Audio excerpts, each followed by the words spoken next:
Hipnoterapi. Apa yang menarik mengenai hipnoterapi?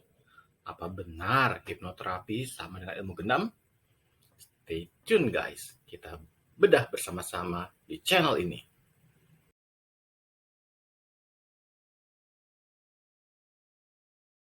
Hipnoterapi itu sebenarnya makhluk apa sih? Berdasarkan The Columbia Encyclopedia, hipnoterapi atau hipnosis merupakan suatu kondisi peralihan kesadaran atau yang biasa disebut sebagai altered state melalui teknik relaksasi dalam dan hypnosuggestibility. Sedangkan berdasarkan info-info yang kita terima, ilmu genam itu cenderung merupakan ilmu hitam, atau ilmu magic, atau ilmu sihir. Jadi dari sini kita mulai mengerti kan kalau hipnoterapi itu berbeda dengan ilmu genam.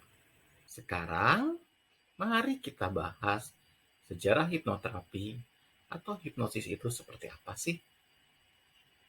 Ada 2 tahap dari sejarah hipnosis. Yang pertama adalah ancient hypnosis. Di sini ada yang disebut dengan sleep temple yang berada pada zaman Yunani dan Romawi. Namanya cukup unik ya, sleep temple. Atau jika kita memberi arti secara harfiah, berarti kuil tidur. Di zaman itu, setiap pasien yang memiliki penyakit yang berhubungan dengan psikologis akan dibawa ke kamar yang gelap untuk tidur. Mereka akan tidur di sana. Di sana ada nyanyian, dilakukan hipnotis, mereka melakukan analisa terhadap mimpi-mimpi yang terjadi pada pasien-pasien tersebut, melakukan meditasi, puasa, mandi dengan wangi-wangian tertentu, dan juga pengorbanan kepada dewa pelindung atau roh-roh lainnya. Seram juga ya. Oke, selain itu, hipnosis zaman itu dikaitkan dengan praktek-praktek penyihir di abad pertengahan. Oke, sekarang kita bahas mengenai modern hipnosis ya. Tokoh yang pertama adalah Franz Anton Mesmer, atau yang biasa disebut dengan Mesmer. Mesmer hidup dari 1734 sampai dengan 1815. Beliau adalah seorang dokter dari Jerman. Setelah menyelesaikan studinya di bidang medis di Universitas Vienna, Mesmer mengembangkan teorinya yang disebut animal magnetism. Beliau menyatakan bahwa ada magnet, fluid di tubuh manusia, dan penyakit disebabkan oleh adanya rintangan dalam magnet fluid itu. Menurut Mesmer, harmonisasi tubuh dapat dilakukan dengan membawa orang tersebut ke dalam kondisi trance. Dan di tahun 1970, beliau mendemonstrasikan kemampuan mesmerismenya dengan menggunakan objek magnet pada partisipan. Di tahun 1778, Mesmer pindah ke Paris karena dituduh melakukan pelanggaran oleh praktisi medis Vienna. Walaupun pada waktu itu teorinya dianggap salah, tetapi kemampuannya untuk membuat partisipan masuk ke dalam kondisi trance membuat dia sebagai pembuka gerbang terhadap hipnosis. Tokoh berikutnya adalah James Braid. Braid merupakan seorang ahli bedah asal Skotlandia dan mempelajari kembali teori Mesmer di tahun 1840. Dia menolak kata-kata tidur yang biasa identik dengan hipnosis. Karena berdasarkan bahasa Yunani, pengertian hipnosis itu adalah tidur.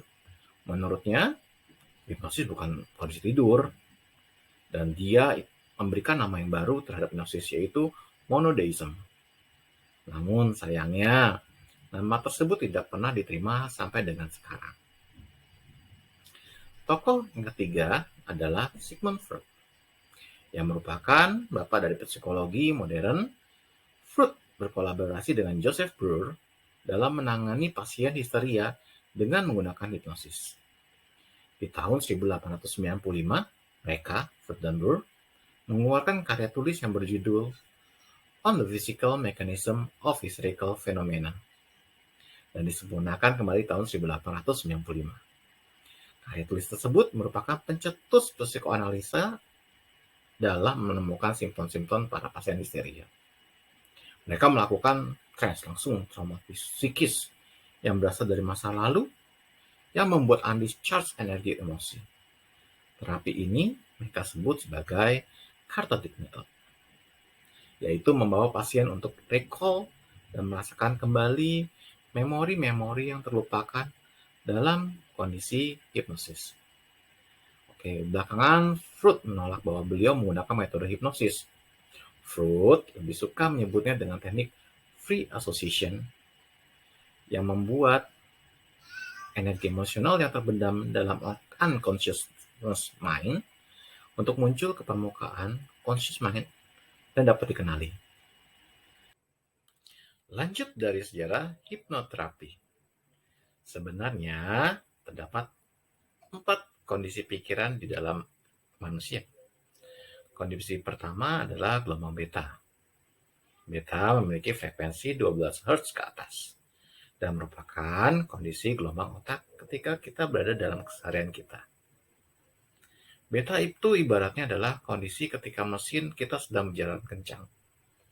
Seperti saat kita sedang mengambil keputusan, membuat alasan, dan melakukan sesuatu.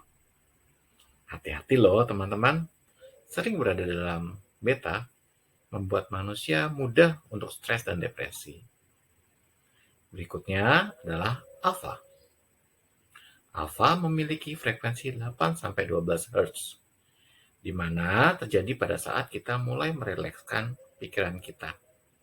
Saat itu, gelombang otak akan mulai turun.